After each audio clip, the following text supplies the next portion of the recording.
आज एक विचित्र वास्तव्य दिसतंय.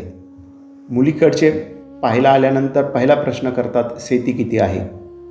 आणि दुसरा प्रश्न असतो, मुलगा शेती काम करतो का नाही?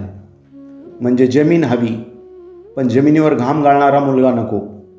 एक उद्योजक सकाळपासून रात्रीपर्यंत बिझनेस सांभाळतो, त्याला मान मिळतो. पण शेतकरी काय करतोय?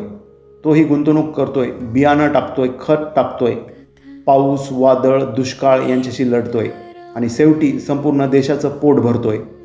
उद्योजकांच्या ऑफिसमध्ये AC असतो, शेतकऱ्यांच्या ऑफिसमध्ये फक्त स्वतःचं शेत असतं. उद्योजक रिस्क घेतो म्हणून त्याला बिझनेस म्हणतात. मग रोज निसर्गाशी लढणारा शेतकरी सर्वात मोठा उद्योजक नाही का?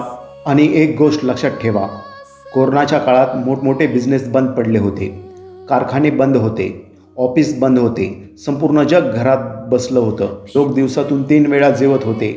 पण कधी विचार केलाय का, ते अन्न येत कुठून होतं? त्यावेळेही शेतकरी उन्हात उभा होता, कुणी घरात सुरक्षित बसलं होतं आणि कुणी चिखलात पाय रोवून देशाचं पोट भरत होतं. आज लोक म्हणतात नोकरी असलेला मुलगा पाहिजे, शेती करणारा नको. पण लक्षात ठेवा, जेव्हा जग थांबतं तेव्हा शेती थांबत नाही, कारण शेतकरी थांबत नाही. ज्या हातावर माती लागलेली असते त्या हातामुळे आपल्या ताटात अन्न येतं. म्हणून शेतकऱ्याचा अपमान करू नका, कारण तो फक्त शेतकरी नाही तर तो भारताचा अन्नदाता आहे आणि खरा उद्योजकसुद्धा. जय जवान जय किसान.